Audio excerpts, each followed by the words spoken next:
Hello guys and dolls, welcome back to my channel.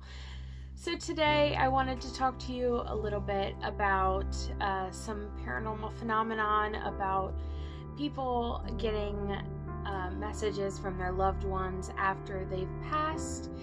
This can come in a variety of different ways. There have been many reports of people getting emails or phone calls from their loved ones after they've passed just a couple weeks to a couple months ago. And I've had a bunch of this happen in my life, and it's very strange, and it's unsettling a little bit because you never know like if this is just coincidental or if it is actually a message from your loved one.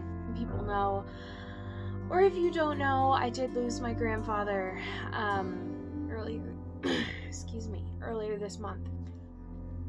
He had been sick for a while, and we knew he was going to pass soon, but we did not know when. We didn't know the timing, and his health was just declining, and I was pretty close with my grandfather, and he was always very supportive of my voice and my singing, and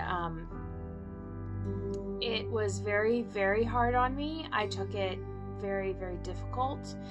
And when we had the funeral, I was actually asked to sing for the funeral Amazing Grace, which is one of his favorite songs and one of my grandmother's favorite songs, and that was quite the honor. But that's not what we're talking about today. What we're talking about today is people reaching out after they have passed to kind of say goodbye and let people know that they're all right. Sorry, I think this is a little better. I like this better. Okay. I talk with my hands a lot, so sorry if that gets annoying. My family, we have always been very big into paranormal, and you know, we believe that kind of stuff. We're very we believe, and we believe that people, although they do have an afterlife and they do go to heaven or hell, they do like to reach out. Look at her. Come in if you want to come in. Come on in. Hi, sweet pea. My beautiful girl. If you have not seen her yet, this is Nitzy. This is my adorable 11-year-old terrier, and she is beautiful, and she just got a haircut and a bath today, so she is looking like a lady again. Want to say hi? Look, hi. Yes, I've been very perceptive. I've always had experiences and occurrences with paranormal, and my family, of course, thinks that's very strange, or they don't believe it.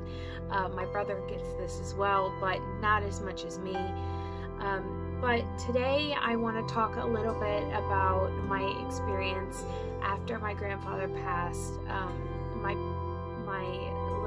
Our family's experiences after my grandfather passed, and our dimes from heaven. And if you've never heard of dimes from heaven or pennies from heaven, it's said that if you find a dime or a penny that you know was not there, and it's not one of those like find a penny, pick it up situations. If you find a penny or a dime where you know that it couldn't have been or it shouldn't have been, that it is someone watching over you. And I don't know if anybody's seen that or heard of that before, but it's a very old wives' tale, and our family really believe in that. My grandfather passed, and like I said, he had been sick for a very long time, and my uncle, you have to understand that my grandfather that passed, it was on my mother's side, and it was my mom, my aunt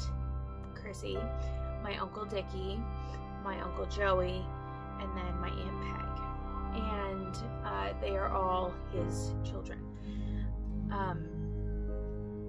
So when he had first passed, my Uncle Dick was getting out of his car, and he put his foot down on the road and found a penny right beside his foot. He didn't think anything of it, and a little kid went to pick it up, and he just let it happen. He let the child pick it up and take it with him. And now these are just the stories of how it's been told to me by my mother, and my own in between.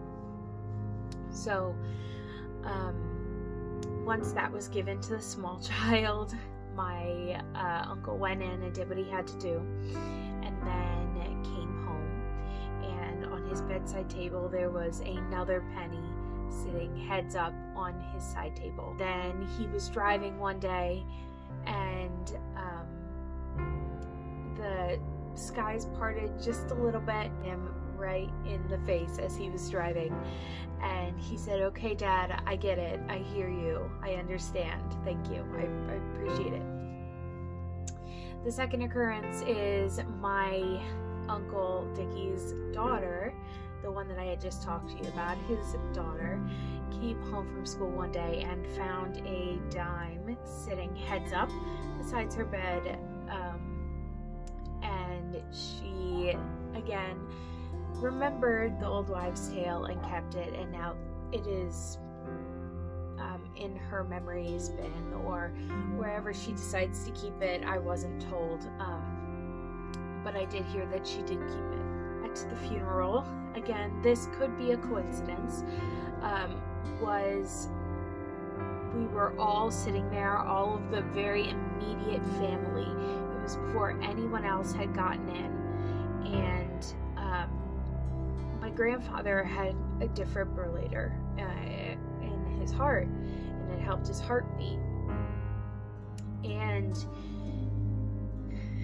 we were all standing there waiting for people to arrive, and it was just family, and it started to beep. And this only happens when the defibrillator's batteries are very low. It's very loud. You could hear it all throughout the room, and you would have to, if you were alive and you needed to change the battery, you would have to keep it at a loud tone so that you would know to change the battery. I had to tell my grandmother and everyone in the room that it was something in the kitchen so that they would not be scared or not freak out. We did talk to the coroner, not the coroner, the undertaker.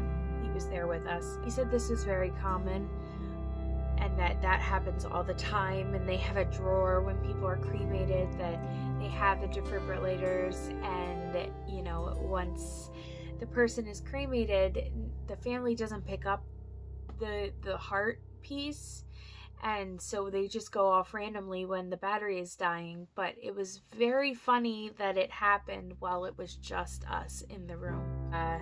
We could only imagine that he was standing there laughing at all of our confused faces as to why that was beeping for this. But my mother also did find a dime, and I found a dime as well. My dime was in my locker at work. I don't keep money in my locker. I don't even keep my wallet in my locker. I don't keep it even in the building. I keep my wallet tucked away in my car in the middle console. And so not only that, but I don't even keep cash on me. I use my card for everything. So if I need anything, I just bring my card in. Well, my dime was in my locker between my water bottle and my deodorant that I keep in my locker at all times, just in case I forget. And I know that there was not a penny or a dime in there. My brother had a dream when my grandfather passed, or shortly after, about my grandfather. And then my mother had a dream about my grandfather. And the night that she found out that he had passed, she felt like there was somebody in the room with her. She just felt that cold tingle, and it was almost as if he was there and he was letting her know. And right after my mother found out, but right before my Aunt Chrissy found out, same night, only minutes apart, my aunt had a dream that my grandfather got up out of the hospital bed and took off all of his machines and everything like that and started getting dressed. And the nurse said, "Where are you going, Joe? Where are you going? Where do you think you're going?" And he said, "I'm going home." He walked out of the room. So, I am a very firm believer in an afterlife. I typically did not... What is wrong with me? I'm crying. I don't cry a lot. I don't believe really in a heaven or hell. I denounced religion a long time ago, and I'm starting to get back into the Catholic religion because of Andrew, and because I was raised Catholic. And I can't explain all of these coincidences or these things. I can't explain it. There's no explanation. There's no reason. Even if you wanted to say that the pennies or dimes from heaven was a coincidence, sure, go ahead and say that. But the dreams, it's very hard to explain. After the funeral, after I sang Amazing Grace that night, I had a dream. And my dream was a memory that came back from a very, very long time ago.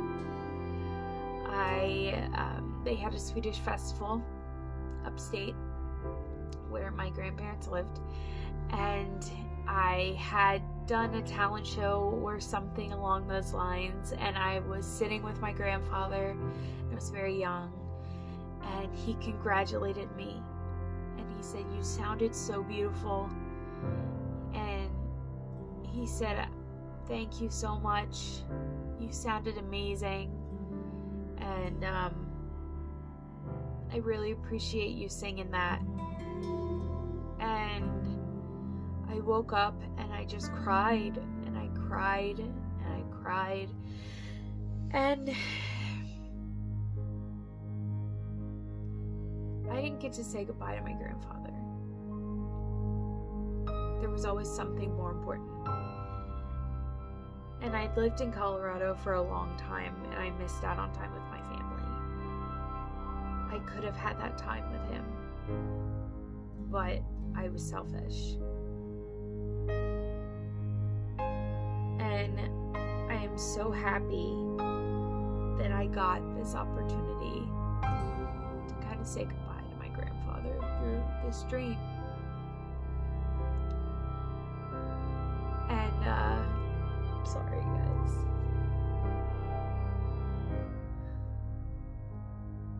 So if you find a dime or a penny, heads up, where you know it shouldn't be, in your car, or beside your bed, or in the bathroom, think that maybe it could be from someone who's looking out for you. And also, never take family for granted. Because I did. And I regret it so much.